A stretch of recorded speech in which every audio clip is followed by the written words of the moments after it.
Welcome to the Sacred Rebels Community Podcast. My name is Alyssa, and today I have a very special guest, Kevin.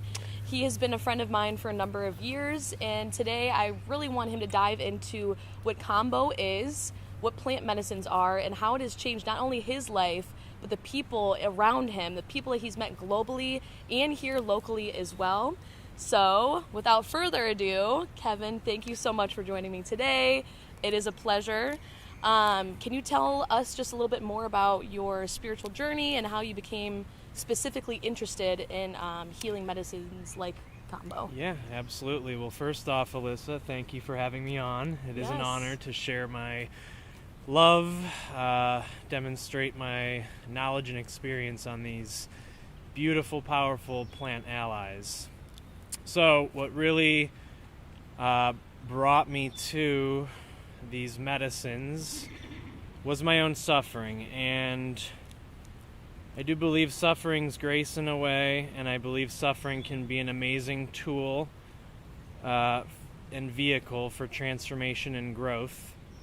However, I also, to keep in mind, I think the Dalai Lama quoted, pain is inevitable, but suffering is a choice. And I definitely experienced a lot of darkness in my life, and it was through addictions to hard street drugs, pharmaceuticals, at a very early age that kind of catapulted me into my healing and awakening process. So I am super grateful for experiencing all of that, because I wouldn't be here doing what I'm doing now and helping the amount of people I've helped if it weren't for going through all of that. So, by age 15, I was prescribed to Suboxone, which is like chemical handcuffs, a long-acting opiate, Adderall, Xanax, Prozac. Every symptom I had, doctors pretty much pushed a pill, and I don't blame doctors. I think we have to remove blame. Unity is immunity, separation is sickness, and it's just the way that they were trained. However, I started dabbling also into street drugs, heroin, fentanyl, methamphetamine, left my body twice, overdosed twice, spent a lot of time in withdrawal, and been through a dozen traditional rehab treatment centers. I've revived some of my friends. I've lost many close to me. So that's, my experience with that, and I want to shine more light on the healing and the awakening and growth process. So that led me to, when I was 22 years old in a halfway house, I was prescribed to Vyvanse, antidepressants, and I just felt so numb and spiritually disconnected. I felt angry, taking performance enhancers too, ego, do, and just looking everything on the outside and never going in internally for answers. And I was in a halfway house with my best friend, and he mentioned ayahuasca, and I never heard of this, and he said, there's some celebrities that used it to overcome their addictions and find their purpose in life, and I come from, being in high school where I was abusing a lot of pharmaceuticals and drinking, so I always thought that, psychedelics were kind of hippie BS, right. And I never fully believed in them because I had no knowledge of them and I didn't have any experience. So I was basing this off of stigma, really, that you're a dumb idiot hippie. And I remember all my friends would have these experiences at Nelson's Ledges, and they would say, I just feel so much smarter, my perception on life changed, and I just dismissed it and thought they were being stupid. until I had my first experience with ayahuasca, and I threw away my pharmaceuticals, and it opened me up to consciousness expansion and heart expansion, and really discovering my true identity. And I fell in love with myself. I fell in love with the earth. I fell in love with everyone around me. So that's really when my spiritual awakening happened. My spiritual journey, I guess you could say, started when I entered this body. But I mean, that put me on a path to, I had such a profound awakening that I wanted to dedicate my life to studying, administering, and experiencing all of these plant allies and what they have to offer. And that's taken me through a bunch of different medicines. Ibogaine, ayahuasca, bufo, the toad, the frog, Kambo. And it's just been a absolutely beautiful journey, and there's been a lot of challenges, a lot of hard work, but I've seen hundreds, if not thousands, go through miraculous life transformations with these medicines. Would you say that ego has a part to play in that? Was that like an ego death for you when you experienced ayahuasca for the first time, which eventually has led you to the spiritual journey and transformation? I would say so, because the ego is necessary to, when it's utilized properly. However, the ego can cause a lot of suffering, and a lot of people are so identified with their egos that they don't know who they truly are. The ego is do, the spirit is always be. The ego feeds off of time, money, sex, power. And I've seen a lot of people, fall from power when they're feeding off of power and sexual energy. And you're going to have that in any line of work, but I've seen some where they seem like just a little boy that wants to be heard, and that needs to be healed and nurtured. But just in my experience, I've seen a lot of practitioners fall from power that way. But the spirit feeds off of peace, unity, oneness. Ego's very dualistic in nature. So I would like to talk about Kambo, though. Yes, we could definitely gear into that. So can you explain to the listeners what Kambo is and how it works, and why this is kind of your choice, like this is your path specifically? Yeah. So I actually was originally trained to serve Ibogaine, and I went through a clinic called Minds Alive Clinic in Durban, South Africa in 2017, and I started serving that medicine, and I actually didn't start serving Kambo until 2019, and I went through International Association of Kambo Practitioners, IAKP. They probably have 500 or 600 practitioners worldwide now. And I also did a few other trainings with Caitlin Thompson. She's a neurobiologist, scientist, researcher. She's pioneering the world's first study on Kambo, which I'm grateful to be a participating practitioner in. And I also got to go to the jungle in Iquitos and secrete the frog myself, which was a beautiful experience. And I'll explain to the listeners what Kambo is and how it works. So Kambo is actually a secretion. It is not a poison. That's a big misconception. And it comes from the giant monkey tree frog, or the scientific name is the Philomedusa bicolor frog, which means two-leaf guardian. And this secretion is actually filled with a cocktail of neuro and bioactive peptides. And neuropeptides are actually some of the most abundant chemical messengers found in the brain. And there's actually, it was brought to science by Peter Gorman in the late 80s, and they found 27 active peptides, 8 different families, which all have powerful antimicrobial effects, anti-inflammatory effects, and potent analgesic effects. So for most of us that don't really know what that means, can you Right. explain more of what you just said? Well, I would like to explain how it was discovered. Sure, yeah. So there was actually a powerful shaman 2,000 years ago. He was a Hunikun shaman, a Brazilian shaman, and his entire tribe got sick with an illness, and the ayahuasca wasn't healing them. So he was looking for answers, and he drank the ayahuasca. Mother ayahuasca showed him a vision of a frog, exactly how to secrete it, exactly how to apply it. Okay. So the next day he went out, found the frog, administered it to his tribe, and all the sickness was removed. Wow. And that's how they got the name Kambo, Kampum.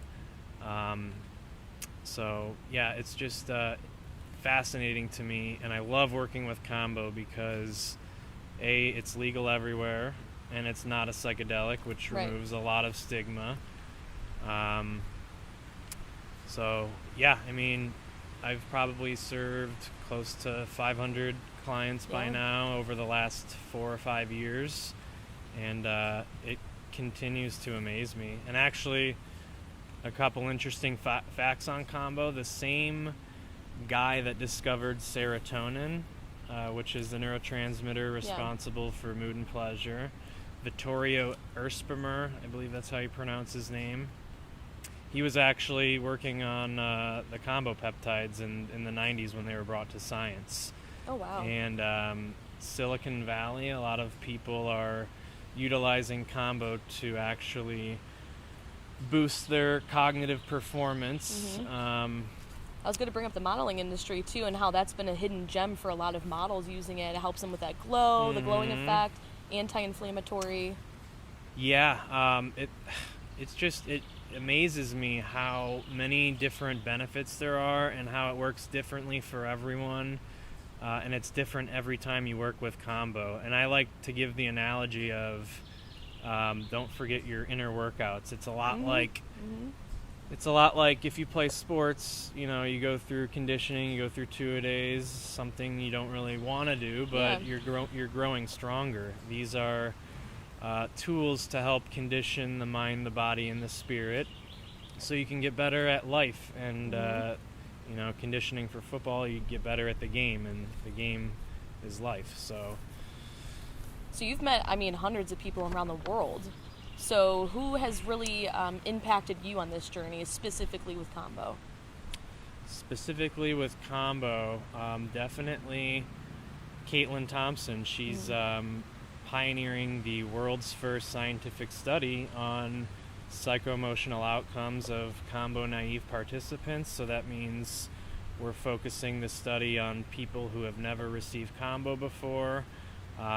We make sure that we administer Kambo to them 3 times within a 30-day period. The indigenous would believe that receiving Kambo 3 times within a month, within a lunar cycle, you achieve maximum immunity, maximum benefits. And I'm very honored and grateful to be part in this study as a practitioner and part of the research staff. We started back in September, and it's an observational study, so I'm going about my practice and recording information such as purge point location on the body, Right. because Kambo enters through your lymphatic system, which the medicine then sends a bunch of signals to the brain. The brain sends signals all throughout the body, and all the peptides are going to work, removing emotional blockages, even suppressed negative thoughts and energies like trauma or unfiled data, some people would rather say. Right. So she's definitely made a huge impact just because she's pioneering this, and we have IRB approval from the institutional review boards under the FDA, and now we can finally say studies have shown. Right, you know, people love to see that, and you know, it's been working for 2,000 years, but I know, and I feel like the stigma is so real, and a lot of people, when they hear this, they're like, what is Kambo? Like, Right. What does this do? And like with the process, I mean, I've done Kambo about 3 times now, and every single time I've always felt just a release. And I feel like I am so in tune with what's blocked, what's blocking me, and that can relate to energy and chakras. And for myself, it was really solar plexus, gut intuition, and being able to work with Kevin. This is a very thorough process for our listeners who don't know. This is not just something you go and you do it and that's it. Like, hello, goodbye. Like, he's very thorough, very personable, and gets in tune and asks you questions that matter. This isn't just a physical, external benefit. This is internal, along with emotions. So going off of that, though, you had mentioned ayahuasca was something that you pretty much had changed your life. Are there any sort of other plant medicines that you've worked with that have made a huge impact on you and your journey? Absolutely. Ibogaine being one of them, and I would like to touch, though, that Kambo does a lot of work on the gut and the microbiome. Yes. And Kambo basically is trying to restore everything back to homeostasis and balance, like neurotransmitter functioning, modulating mood and stress. Even it's been shown to reduce blood pressure. So yeah, it's working on not only a physical level, but energetically and emotional and spiritual level too. The analogy I like to give is we're a lot like biological computers. So these tools are a lot like antivirus software. You know, what happens when the computer freezes or gets slow, there's a lot of blockages, there's a lot of viruses, infections, bugs. So this antivirus software comes in and kind of cleans that out and gives you a nice system reboot and hits the refresh button. But as far as other medicines, ayahuasca was really the start. And for those of you that don't know, ayahuasca is a psychedelic brew that's been used by indigenous tribes in the Amazon for thousands of years. So ayahuasca and Kambo are very connected, sharing the story how it was discovered. There's beta carbolines in ayahuasca. I believe it's harmaline, and tetrahydroharmine, which have been shown to be some of the most potent natural SSRIs on the planet. And that brew, it's more of a journey of the soul and the heart, and a doctrine of signatures. That's what I wanted to get to. Yes. I love Didn't this. want to forget that I one. love this. And it amazes me. So cool. It's so interesting how nature looks like what it heals. It mimics it. It mimics it, like mushrooms, the mycelium network, and even, like you said earlier, the universe. Right, galaxies looks like the iris of your eyes. I mean, there's so many trees, the veins in the trees, it lines up with leaves. Yeah. The leaves look like the veins, or not the veins, the lines in your hands. It's unbelievable.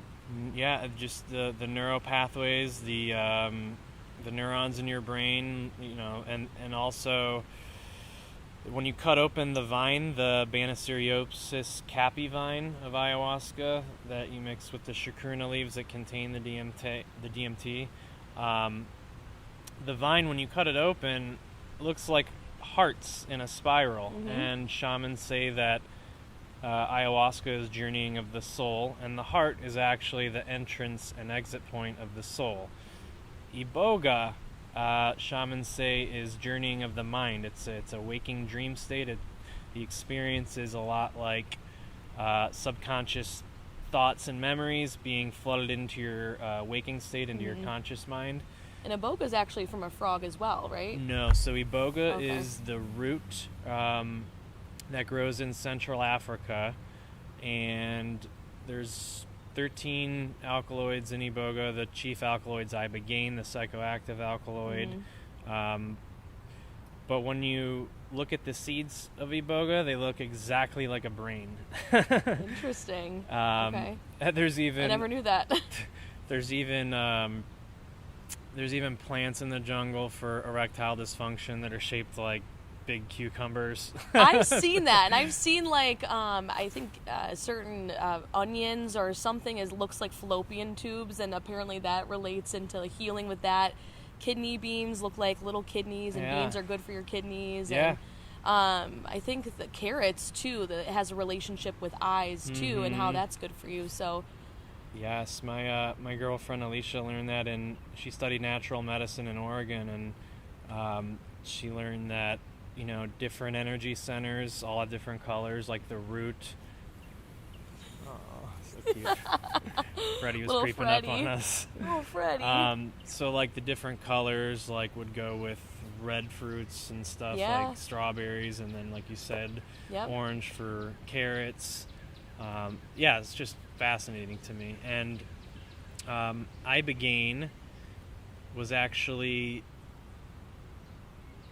rediscovered for addiction interruptive properties. Howard Lotsoff in 1962 was a heroin addict in New York, in Harlem, and he had been abusing heroin intravenously for about 4 years, and some doctor gave him this African hallucinogenic. When it's really not classified as a psychedelic, it's actually considered its own classification, and onarogen, which is a substance that produces dreamlike states. And he was given this, and he realized it's a long one, so it's about a 36-hour journey. Oh, wow. There's the waking dream phase, which lasts about 8 hours, then the cognitive phase of deep introspection, which goes up to about 36. And when he came out of his experience, he thought, that was pretty taxing and brutal. I don't think I'm ever going to do that again, because a lot of these medicines are hard work, and they do feel a lot like surgery, you know, surgery of the mind, the heart, the soul, the body. And he walked outside and he looked at a tree, and he was thinking, I use heroin every other hour, and I haven't used it in 36 hours. I'm not in heroin withdrawal anymore. Oh, wow. So he started calling all these doctors, and of course there was tremendous resistance that some heroin addict discovered a substance that had this power, and so I know how that feels. So with that being said, you had mentioned before that with ayahuasca, I apologize, I forget the name of the guy, but he was the one who discovered Kambo. Kampum. Yes, so he discovered that, and it's like these medicines have the ability to open people up to the sacred knowledge in a way, and that's so powerful. Like when people do this isn't some woo-woo stuff that you hear. Like this is real. Like I've experienced it myself. I'm so grateful, like, for Kevin too to help me, like, really get into that path of healing, and it's changed the trajectory of my entire life. I have never seen some of the things when I was, participating in it. I was amazed, and it's not a hippy-dippy weirdo thing. Like, this is really helping transform people's life, their physical, their mental, and it's really that mental addiction. It's almost the process of people, and when they're experiencing that addiction and feeling like they need and to consume and to have that like click like that, especially with Kambo too, that's helped me detox, and you really feel it for those days going forward. And as far as there's knowledge, to have knowledge of something, but there's also experience, which I think is so important, which separates a lot of that. And I forget who I'm quoting, but they said that it's not about the number of experiences you have, it's about how your heart responds to the wisdom. Doing the work. Keeping it up. And implementing daily practice, meeting the medicine halfway is so important. And I've learned that from experience, falling back a few times, that there's neuroplasticity after you do this work, which is the brain's ability to create new thought patterns, new connections, and new behaviors. And what happens after an expansive experience, there can be a contraction. And to keep that expansion, you have to put in the work, and new rituals, new healthy lifestyle changes, diet, being yoga, disciplined. meditation. It's all about discipline. It's Definitely. not, when I hear when people want to transform their lives, especially after doing a plant medicine, for myself, I felt like, there's so much more than motivation. You need more than just passion. You need that disciplined mindset. And I think that, you can do that like inwardly on your own, but with these plant medicines, it really does speed up the process. Mm-hmm. Like, it for sure does. So, and I totally feel that the ones that feel truly called to the work are going to get the most out of it. It's not just I'm going to go try it out, just see what this new trend's about. If you feel like there's something in your life, or if there's something that's been holding you back, stress, trauma, depression, anxiety, and you're ready to release that, let go of that, and also put in the work, under the right container, guidance, practitioner, setting intention, dosage, all of that plays a huge factor. But yeah, just to be ready to put in the work. The best way I like to describe working with these allies is they're hard work. You're gonna have. I've had numerous blissful experiences that have been enormously life-changing, and then I've had ones that were very, very, very challenging, but those I probably got more out of, just because I never like to use the word bad trip, or that's it's kind of putting a damper on what it truly is. It's a challenging experience that can be some of the most life-changing and transformative experiences.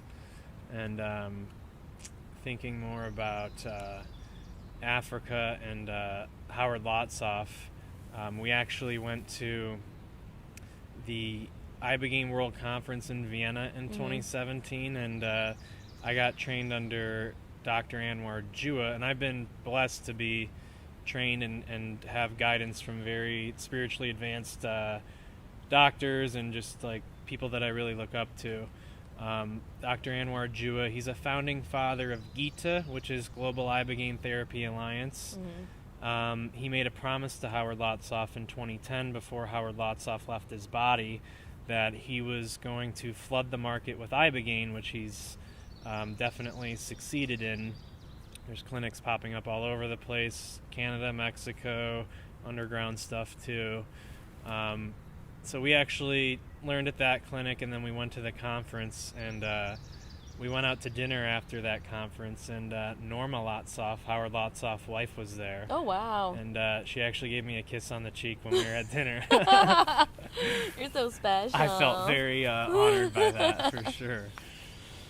But, yeah, go ahead. Yeah, I was just going to mention, not to interrupt you, but for those who may be interested in this kind of lifestyle, I mean, disclaimer too, we're not doctors here by any means, so we're not saying, oh, you should do this, or you can be healed, like, that's not it. We're just explaining our personal experiences and really getting it out there, getting the word out there so that you can do research and that you can figure this out. And Kevin actually was the one who came to me and said, the grandmother medicine, ayahuasca, she'll come to you when you're ready. Yes. And that's, last year that's when he kind of came to me about, having known these people who engage in these, ceremonies. And that's when I had the experience. And I'm like, she came to me, she called me. She was like, hey girl, now's your time. It's time to wake up. And so yeah, would you say that, or like, what can you share about people, that want to try it out, or just giving your like easy breezy kind of feel about it? Because people are scared. Easy breezy lemon squeezy. That's right. Yes. I love that. She was blowing up your phone. I felt that way too. Like, ring, ring, ring. I'm like, all right, let's go. Yeah, never should. I never tell anyone you should do this. It's, if it calls to you, then you'll know when you're ready. But at the same time, why continue to suffer when a lot of that can be liberated? Right. But for those that are listening, what advice would I give them if you do decide to embark on a journey of self-exploration, self-realization? I would totally recommend to trust in your heart, the root meaning of the word heart is to hear. We listen from our hearts. And so, remove a lot of the fear-based projections and mentality, because that's what the mind likes to do. The mind loves to play out horror movies, and just simply change the channel to a healing movie, a love movie, just the way we're conditioned with TV and programming. But also do your research and find a trusted guide or practitioner. Setting intention, dosage always plays a vital role, and how the container is held.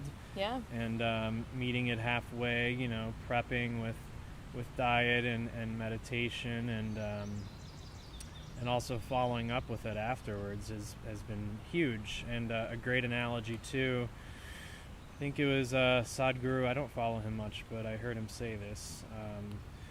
He said, what happens with these experiences, sometimes what can happen is you're jumping on a trampoline and you see the light, and then you come down. And it's best to build a ladder. And the ladder is actually meditation, daily practice, whatever that outlet is, but keeping that expansive state. And even Ram Dass's guru, Neem Karoli Baba, back in the early 60s, when the whole counterculture movement was popping, and a lot of yogis and sages and saints and gurus from the East were coming to the West with their spiritual philosophies, and there was an enormous impact on our world and change then. And he said the yogi medicine, LSD, it'll take you into a room where Christ and Buddha are. However, you can't stay. You have to leave eventually. The only way you can stay is through love. And love, to me mean daily practice. Right. And, tying into discipline too. Yeah, discipline, compassion, and but he said it's good for beginners. Yeah. And I really do love that so much. And I've been blessed to learn from Dr. Emmanuel, who actually spent some time in India in the early 80s, and this guy's been such an important figure in my life. He's about 75 years of age, and when he was 33, he left his body from a cocaine overdose, and he met the creator, or the energetic force, the source, or his guides, and they said, you can come with us, and he said this reality was more real than this reality, and they were communicating telepathically. And he said, or you can go back into that body, but if you go back into that body, you have to change your name and change everything about you. So he changed his name, and that was a divine intervention. I've studied a lot of near-death experiences since losing my brother. I became very intrigued and interested, and I think psychedelics have really changed my relationship with death as well as life, right. Accepting that it's a part of life. It's just, the Earth's kind of like a solar recycling system, and knowing that we're not just a body, we're a transmigrating soul is what I truly believe in after all the research and experiences I've had. Leveling up in consciousness as well, like that's real dimensional factors, like we're heading into that 5D kind of mentality for a lot of people who are rising up in that consciousness. So exactly, for sure, definitely. But he, after that experience, he changed his name, and he hasn't touched cocaine since. He went to India a few years after, and learned under Guru Mai and Baba Muktananda, who actually Ram Dass also learned from, and they come from the same lineage of Lord Shiva. And I have this guy, so blessed to have him in my pocket, communicating with him, and I've been seeing him for about 7 years, and he does spiritual transpersonal therapy and meditation, breath work, but also flotation therapy. And flotation therapy is an amazing tool to kind of reprogram our body's biochemistry. Mm-hmm. Amazing for athletes for reducing pain and inflammation in the body. Floating's definitely one of my favorite tools, and I highly recommend floating as a daily practice. Doesn't it help with equilibrium, like balancing the right and the left? Yes. And something with gravity. I forget. I haven't done it myself, but it definitely sounds intriguing. Yeah, I mean, I definitely believe that would be a benefit. Yeah. I know you're floating effortlessly, and you're sensory deprived, and when you're fasting and you're sensory deprived, a lot of amazing healings can happen in the body. You're giving your body a chance to fully go rest inward and reset. So yeah, I mean, it's been shown to have all sorts of benefits like that. So you had mentioned, a few people changing your life. Mm-hmm. Can you give a few stories about people that you've worked with personally and helped transform their, journey and their life going forward? Yes. When I'm on podcasts, it's usually the most recent ones because I've worked with so many people. Yeah. And the main benefit with Kambo that I always hear reported back to me is, oh my gosh, I feel so whole and balanced, and I feel so in my body. And when I think about things that were stressing me and bringing me down, there's no attachment to that. I feel, our cameraman said, I feel like I opened a new quiet center in my brain. Mm-hmm. And just recently, a girl that I work with, this is a profound testimony, and I see her at work, and I see the days that she's really clinging to her mind and the thoughts, and it's really dragging her down. And I'm always thinking, like, Kambo, I never pushed it on her. I've been working with her for 5 months, and finally, when she was ready, like, that's another example. Mm-hmm. She kind of just had it with, some suicidal thoughts were coming up, and just overwhelmed with stress and tension, and taking care of her kids and this, just the world we're in. And after her first Kambo session, 3 points. I don't like to give a lot of points. I'm a conservative with Kambo, considering I saw what they have to go through to get it. Mm-hmm. And also, I'm a big believer in finding the minimum effective dose. Sometimes, more suffering doesn't always necessarily bring forth more healing. Mm-hmm. And that's been a super effective method, and the life shifts and life changes I've seen in the study after working on my 10th subject now, and once the study hits 50, we come to a completion. She actually worked with it once, and Tuesday, a few days ago, I saw her the next day, and after she, even a few hours after her session, she was saying how much better she felt, and she was in tears at work the next day saying, I haven't felt this good in 20 years. Oh, wow. 20 years, that's such a long time. And now, and the biggest thing is, she has so much hope that's there. All of these allies that have been around for so long give anyone struggling with mental health hope, and especially for addicts. Like, I was at a point where I had no hope. I thought I was going to be stuck in the traditional rehab system, in and out of halfway houses, jails, detoxes, needles, and I thought I was going to be stuck like that. I really didn't think I could push through or pull through. Somehow I needed that conscious shift. I needed to clean out, and I needed some neurogenesis, which some of these medicines promote, the growth of new neurons. Needed some assistance, and hope is definitely knowing that you can always go back for tune-ups, and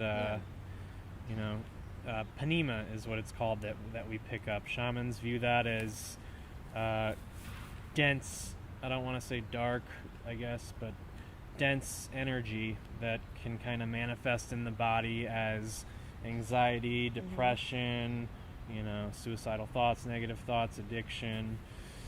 And a lot of these medicines, like Kambo, has been known to clear and remove panema, which can bring forth a lot of positive things to come. So it's anti-inflammatory. Mm-hmm. It helps build up immunity. Mm-hmm. So it's like, I think you had mentioned before, it's like those windshield wipers, or was that Sananga? That was Sananga. Ah, yeah. So let's talk about Sananga, because that is, I have a love-hate relationship with Sananga.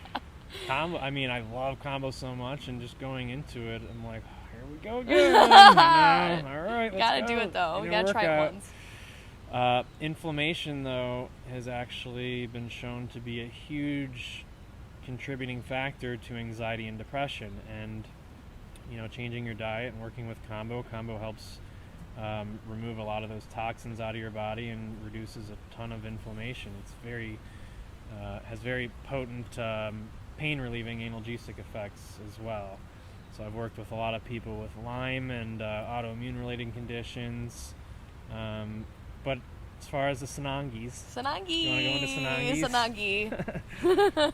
I utilize Sananga before my Kambo sessions, as well as Hape, and I'll touch on that too. Yes, I love Hape. So Sananga comes from the shrub of the Tabernae montana shrub, and hunters would actually use Sananga to see through thick, dense forests, so it would enhance their depth perception and vision.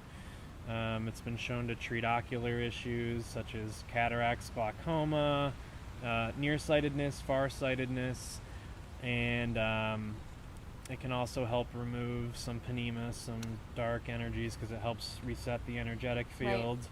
Right. Definitely feels like lightning in the eyes, or like someone just poured hot sauce in. Yeah, I was gonna say more so hot sauce. But that's surgery. I mean, it's a lot, but it's worth it. Think about how much we use our eyes and how much we use our mind and our thoughts. These are going in and cleaning, and powerful cleaners, and that's something that I feel the traditional rehab model is lacking, is poor diet. And I'm sure there's some places you can go to that have 5-star chefs, but it's really the resetting, and the cleaning, the deep cleanings, and getting a lot of psychotherapy. A lot of these, they're master plant teachers. Experiencing this can be a lot like receiving 5 to 10 years of psychotherapy in 1 or 2 sessions, and that's how my first 1 or 2 sessions went.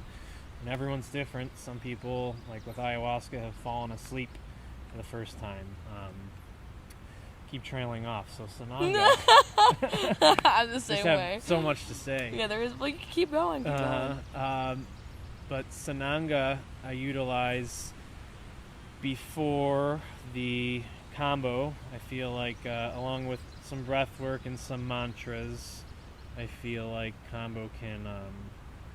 I feel like Sananga kind of clears the way and puts the client in more of an open and relaxed state to receive the navigation of Kambo. Kambo's a lot. The healing and energetic nature of Kambo navigates throughout the body, to where there's a healing intelligence to it. It's scanning and it's trying to remove what no longer serves you. And after the Sananga, I like to go with the Hape.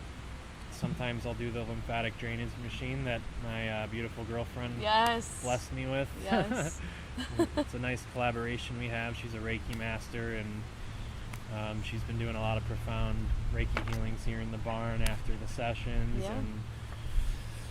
And it's been the last 6 months to a year have been just amazing in seeing all these life shifts happening, and everything with Sacred Waters Kava Bar. And, I mean, most of my subjects in the study came from there, and just how... That's a building of community right there. Yeah. Like, such a great place to get away from alcohol. And I actually, a couple months ago, I discovered the Kava Bar, and I was going there to write and read, and I didn't feel like I had to go out and be with, people that were just drinking all the time. And, I didn't even want to participate, but I was doing it anyway, just because that was the only way to be social. So this Sacred Waters has been such a huge blessing, and I think a lot of people's lives, and it really brings that community aspect. That's what we need. Shout out to Dave. Thanks, Dave. Yeah, thanks, Dave.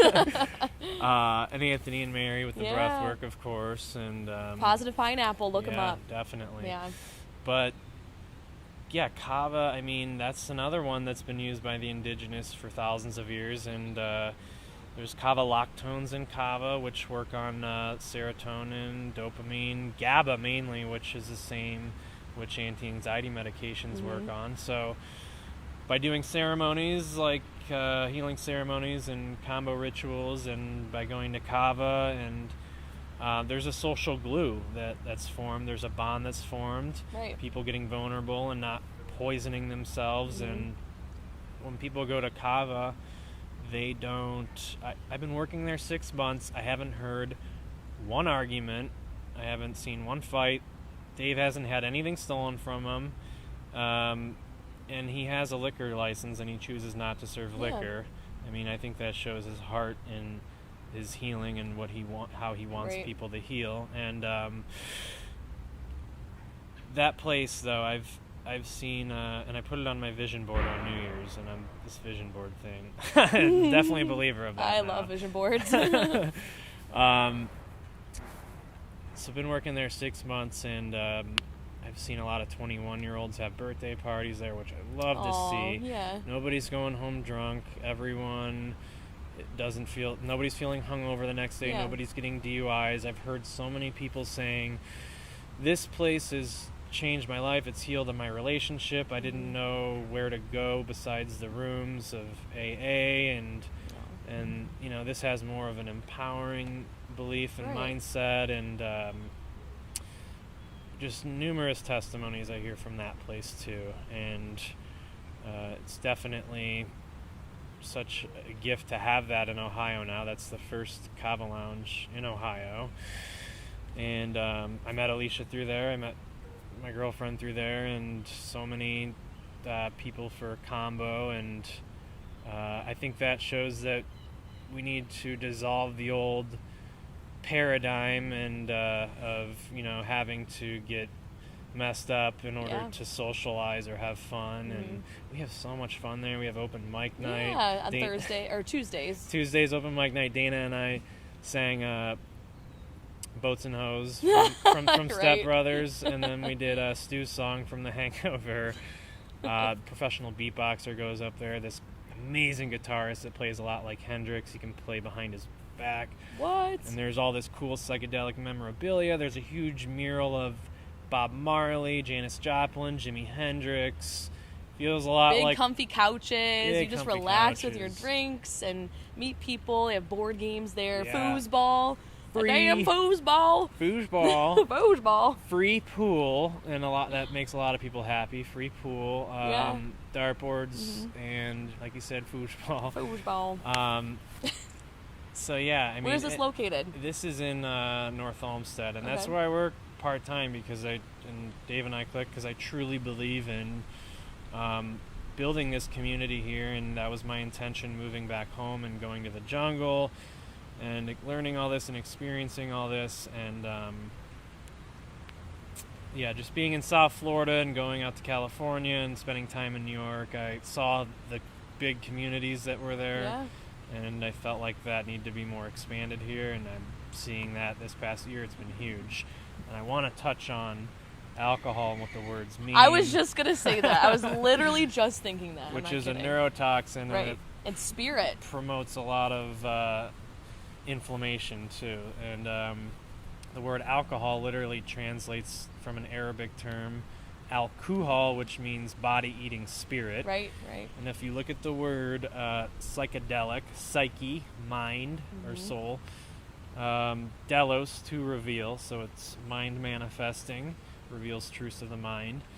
And theogen, theo, God or spirit, generate, to create, so creating or manifesting the divine from within. Also empathogen, empathy, generates empathy. It opens up the heart space. And might I mention, too, that words mean spelling. Like, you're actually, like, when people talk and they say things, I'm always aware of what I say.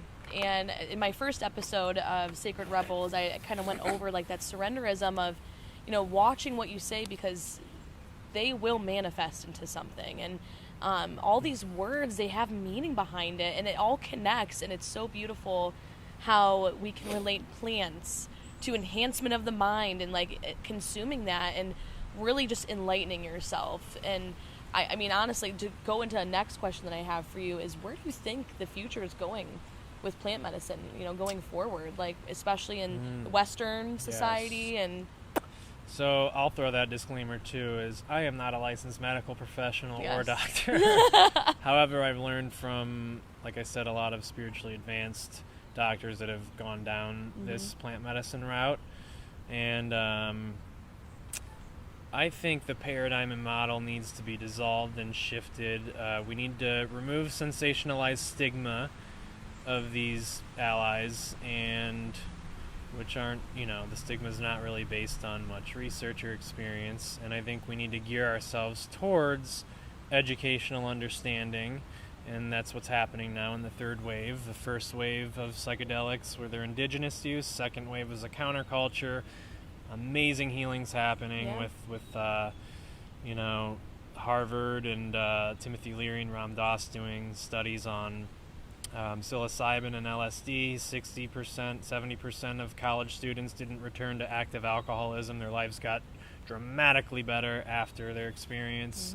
And all of that research was stopped right in its tracks. A lot of politics behind that, but now we're in the third wave where psychedelic research is making a comeback. MAPS, very important organization that's basically shifting everything. Multidisciplinary Association of Psychedelic Studies, founded by Rick Doblin in 1986. The first psychedelic medicines that we're going to be seeing in therapies in centers opening up will be psilocybin and MDMA, as they've gone through clinical trials. Ketamine, I think, is the first one that was approved. There's already in Cleveland. There's ketamine centers, which is also an amazing tool for depression. It was actually founded, or it was discovered, I believe, as not an analgesic. What do you call those?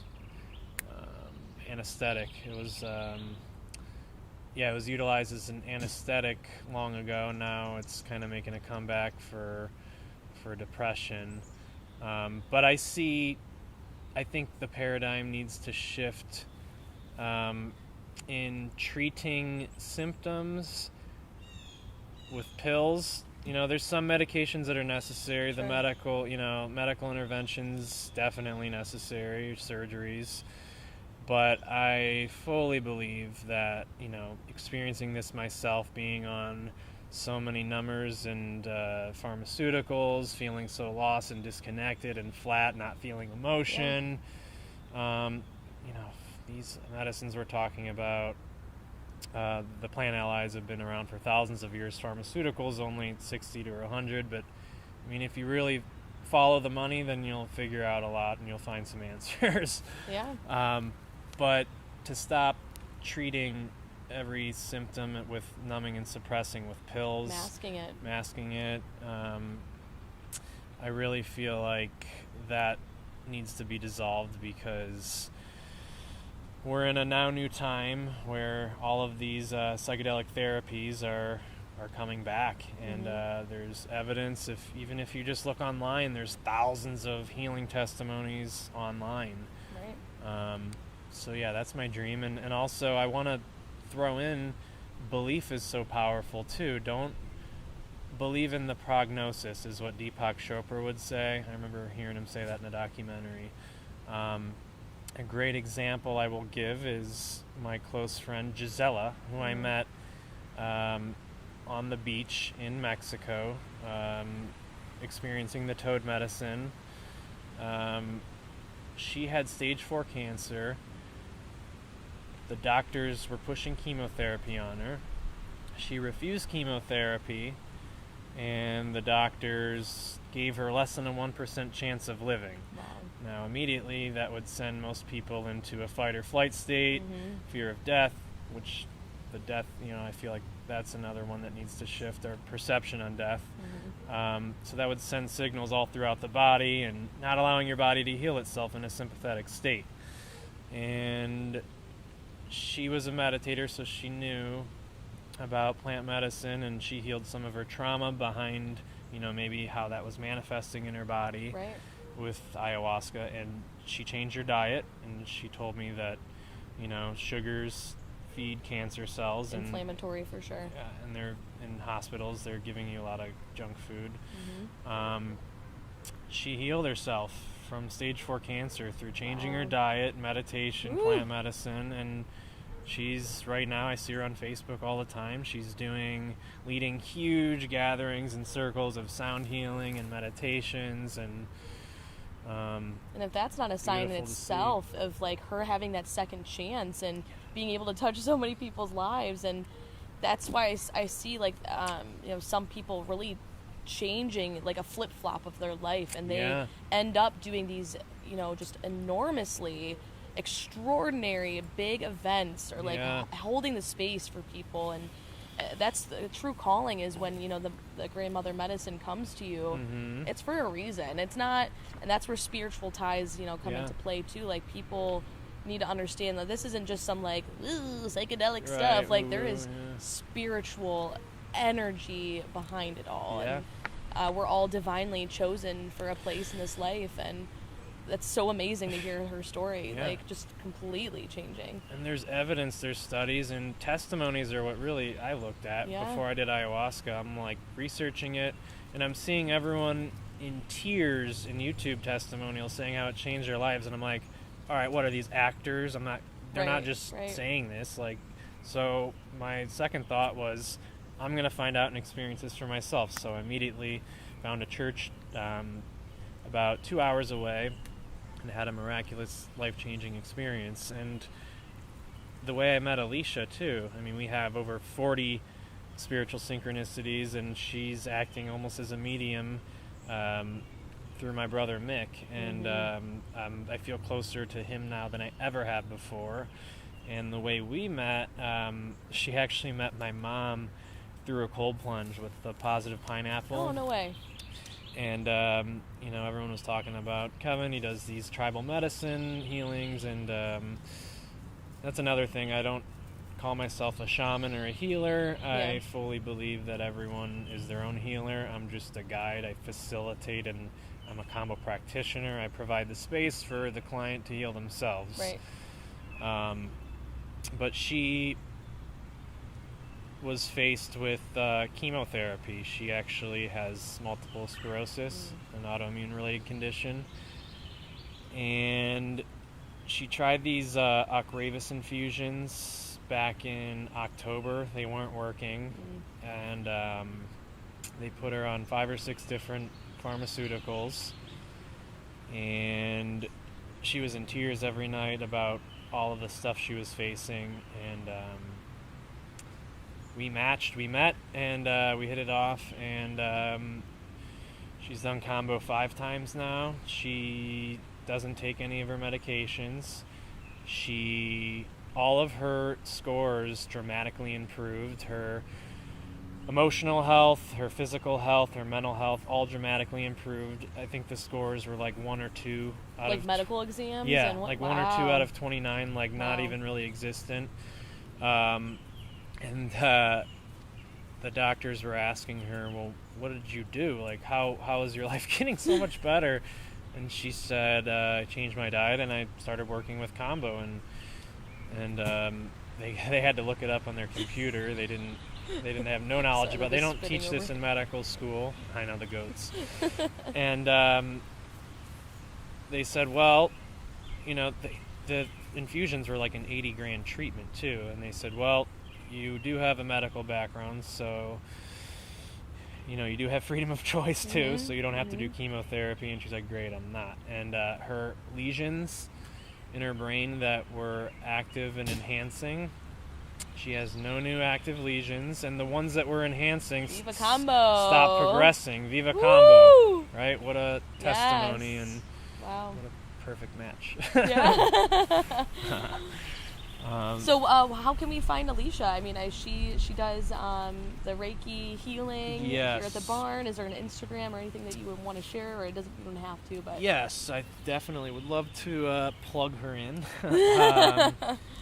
And while I'm looking for hers, I'll start with mine. Yes. So where can we find your, could people just DM you to like reach out about it, like just inquiring about services, and do you prefer email or? So most people get in touch with me. They either find me through IAKP's website or through my Instagram, which is kambo.essence.us. And you can see all my work there. Facebook page is Kambo Essence. My website is actually under construction right now, and we're in the middle of making a short little docu-series on, I chose 4 or 5 people to give their testimonies and me explaining Kambo, and man, this podcast would even be a good one to put on I was going to say. It saves me some breath, but it's my passion. I mean, I love talking about it. And Alicia Ameliorate, AMELIORATE_0130. She's been a Reiki master since 2017. She was trained by a powerful Japanese instructor. She received attunement 3 times, and she definitely has electric magic hands. And yes. been having profound sessions I need to experience it myself. Yeah, many to come. And Positive Pineapple, to find them would be the Positive Pineapple _. Make sure you get that underscore. And they have a website too. I think it's just looking up the Positive Pineapple, and Anthony and Mary. Okay, yeah. The plunging, ice plunging, or cold plunging, and the sound bowl healing and breath work. Yes. He really likes it over there. I agree. The breath and Sacred Waters Kava Bar. They Instagram, just type in Sacred Waters. Yep. But as far as the breath too, I mean, that's something that's so freely given to us, the life force energy, and to be tapping into it now, like this should have been taught in the schools, meditation and breath work, and learning, a little bit more in depth on how to get more in touch with our thoughts and emotions. Like for me, I wake up, I have cacao in the morning, which is a blood thinner, sends more blood flow and oxygen to the brain, opens up the heart space, and I dive into a meditation, and I usually do chanting, which they say cleanses the mirror of the mind so we can truly see ourselves. And by chanting, it's almost, for me, it's like tuning a guitar. I'm raising my vibration, and it's balancing and clearing out energy centers, and also humming and chanting has been shown to increase vagal nerve tone. So increased vagal nerve tone means, or higher vagal nerve tone affinity means increased parasympathetic response, and para, think peace, rest and digest. That opens up the throat chakra too, enhancing that energy as well. A lot of people, especially during the pandemic, if you lived alone, like, you really weren't talking if you think about it. You really, I mean, if you're humming and chanting, that's good, but like really tapping into that throat space, that's a huge energy release within itself. Absolutely. And I fully believe we have divine immune systems too, and we need to go back to our roots. I feel go inward, like really feel your body and get back into the attunement of who you are in the inside. And like, we have all these external factors that play a role. And goats play a big role. The goats do. But happiness. Really having, that can almost tie back into ego too, is really focusing on the external benefits of life, or like money or greed, all of that, like that really ties into that. So going inward, and with breath work, with Kambo, with all of these beautiful medicines, I think this is what's going to change the world. And having people like Kevin and so many other resources in this in the United States and around globally too, this is the start to something huge, life-changing. So with that being said, Kevin, thank you so much for joining me on Sacred Rebels Community Podcast. I'm sure you're going to see Kevin's face more often, and same with the goats. They love it. But yeah, so if you want to find Kevin, again, that was at kamboessence.us.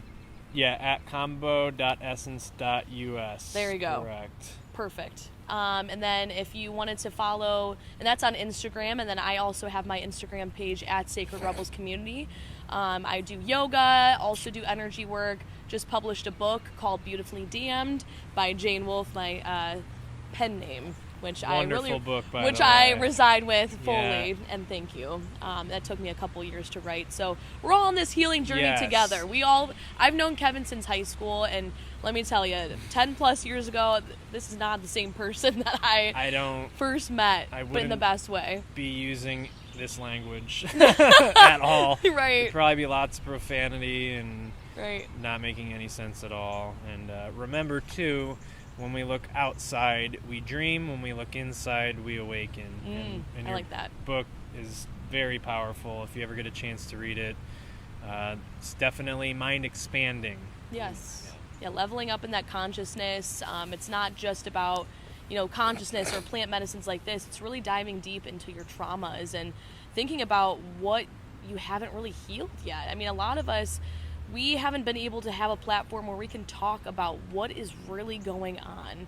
I mean, people are hiding things that have happened to them, in their early childhood that they haven't felt comfortable releasing or having, that ability to. So that's the goal here with Sacred Rebels, and people just, talking about their experience and going forward. But otherwise, thank you again so much, my beautiful friend. I love you. I love you so much. Thank you, thank you, thank you. And like I said, we're definitely going to see Kevin more often here at the barn, and Sunrise hopefully Barn. this summer too, I'll be teaching yoga here in the Sunrise Barn. Hi, buddy.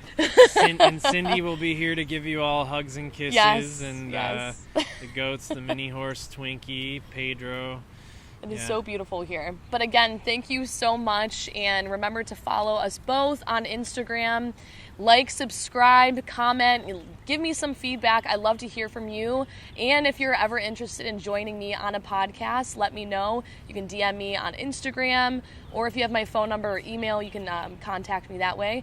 But otherwise, thank you so much for joining us today. This is the Sacred Rebels Community Podcast, and we will catch you soon. Later! Hausch, hausch, viva Kambo, basse.